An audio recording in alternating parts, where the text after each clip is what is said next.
From downtown to the counties, time now for the Top 7 at 7, where we bring you these 7 stories making the biggest impact in your communities tonight. Getting fentanyl off the streets in Cecil County. I'm Jeff Hager, and Maryland State Police have made an arrest of a suspected dealer who's just 17 years old. Investigators with what's called the Strategic Operations Group knew fentanyl was showing up throughout Cecil County, but they had no idea a primary source would emerge in the form of the teenage boy living in Elkton. Detectives seized 56 bundles, or a little over half a pound of fentanyl from the suspect, his car, and a home where he was living.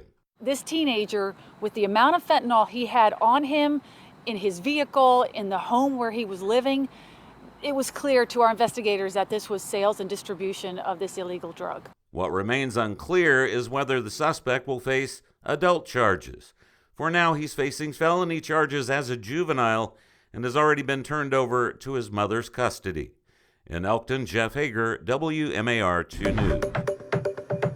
Temps may not be cool right now, but they're expected to drop. I'm Jeff Morgan in Towson. We have ways that you can stay safe this winter weather season. Maryland has already recorded its first cold-related death, and winter hasn't even started. Dr. Cheyenne Falat with the University of Maryland Adult Emergency Department says these months can be sneakily dangerous. These bookend seasons are actually quite dangerous because the weather warms up during the day, people aren't as prepared or have it in their thoughts as much.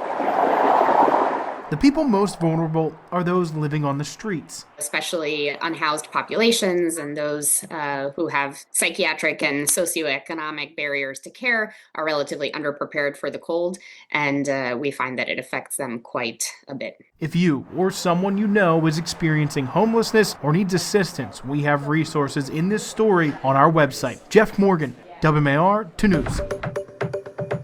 I'm Maria Morales, downtown at the Convention Center, where this Thanksgiving dinner is more like Friendsgiving, with more than 2,000 of our neighbors here to celebrate. People filed into the Baltimore Convention Center for the goodwill of the Chesapeake 68th Annual Thanksgiving Dinner and Resource Fair. It's not just about a hot meal for those in our community in need. We're all about providing resources and enabling people to get services that they may need, to become employed, to get training, to get back in the workforce.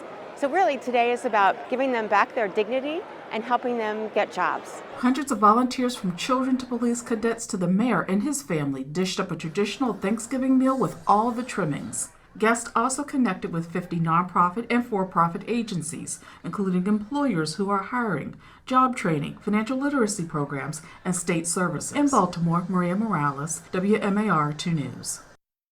I'm Janae Wright, and a U.S. airman is home for Thanksgiving, all thanks to a new military charity. Miles for Military is a nonprofit which helps active service members travel home to see family for free. The only requirement is 25 hours of community service. The organization has been able to help hundreds of service members so far this year, with the goal of 500 before the new year. Because of this organization, U.S. Airman Victoria Sanders was able to fly home to Howard County just in time to celebrate Thanksgiving with her family. She says she's grateful for the chance to see them after a year of not being home. It means taking a break from just working all the time and just being around people I love.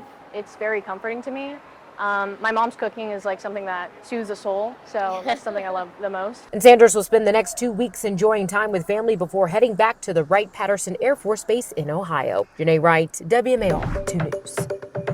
Calvert Hall head coach Ty Ward overcame losing about 30 seniors from last year's team to lead this year's squad to a winning record. In his first year coaching the Cardinals, he says it's all about brotherhood.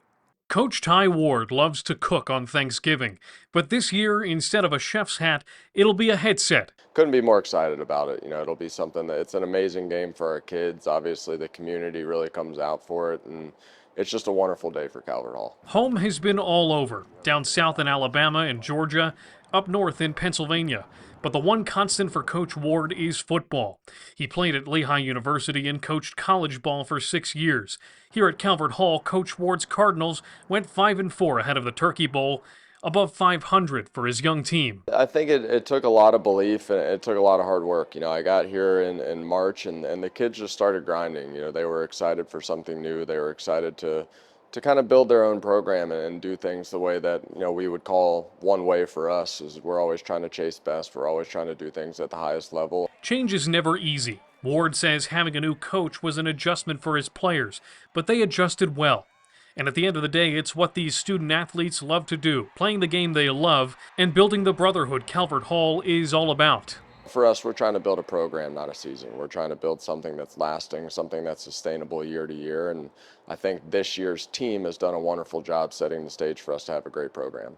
Having played their most recent game on November 1st, about 3.5 weeks before the Turkey Bowl, Ward says he's preparing for their century-long rivals the same way a college team would for a bowl game. The beautiful thing about Calvert Hall, and Loyola for that matter, is there's always something more to play for. You always have the Turkey Bowl to look forward to, and our kids are hungry for it, and they're excited about it. Loyola has won 3 of the last 4 Turkey Bowls. Ward thinks if they can keep the Dons' high-octane offense at bay, they'll have a great chance to get the Cardinals back in the win column. At Calvert Hall, Jack Watson, WMAR-2 News. First-year Loyola head coach Rich Holzer has an impressive resume. He had 41 wins as head coach at Mount St. Joe and is no stranger to big games in Baltimore.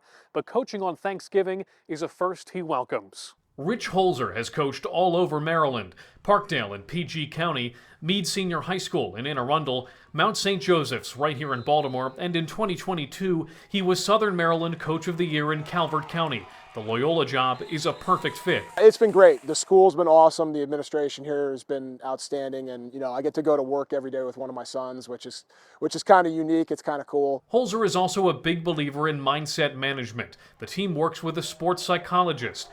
Holzer had the squad relaxed, staying loose and focusing on what's in front of them. If Holzer's Dons win, it'll be 4 Turkey Bowls in 5 years. Holzer goes up against Ty Ward, head coach of the Calvert Hall Cardinals, 2 first-time Turkey Bowl head coaches this Thanksgiving morning. At Loyola Blakefield, Jack Watson, WMAR-2 News. So can Calvert Hall turn their recent misfortunes around, or will Loyola continue on their winning ways? Find out tomorrow in the Brooks Financial Group Annual Turkey Bowl. And you can watch it right here on WMAR as Calvert Hall and Loyola face each other for the 105th time in school history. Coverage starts at 9 a.m. Thanksgiving morning with Turkey Bowl Game Day, presented by the Catholic Review. We'll have live interviews with the leaders of both schools, as well as some of the other activities that makes each school unique. They're really good. We didn't have it today. It was a wire-to-wire victory Wednesday afternoon for UC San Diego, defeating Towson 87-73 in the Terry's Chocolate ESPN Events Invitational title game. Towson was led by Tyler Tejada, pouring in 27 points. Dylan Williamson followed that up with 20, shooting 6 of 14 from 3. As a team, the Tigers struggled from downtown the entire tournament, but on Wednesday, they shot 9 for 29, while UC San Diego went 16 for 25 from deep. We normally pride ourselves on our defense. I mean, we're top 10 in the country in guarding the three-point shot, and we just couldn't get them to miss. But they do that to a lot of teams. So on a quick turnaround, like I said, our effort was good. We scored enough points. We did a good job on the glass. We could never stop them. Towson hasn't shot the ball well from beyond the arc the entire season, only 28%, but they've been able to hang their hat on solid defense. Coach Scary has faith these shots will eventually fall. The Tigers, now 5-3 on this early season, will enjoy a break before gearing up for Cornell December 3rd at home. I'm Xavier Wary, WMAR-2 News.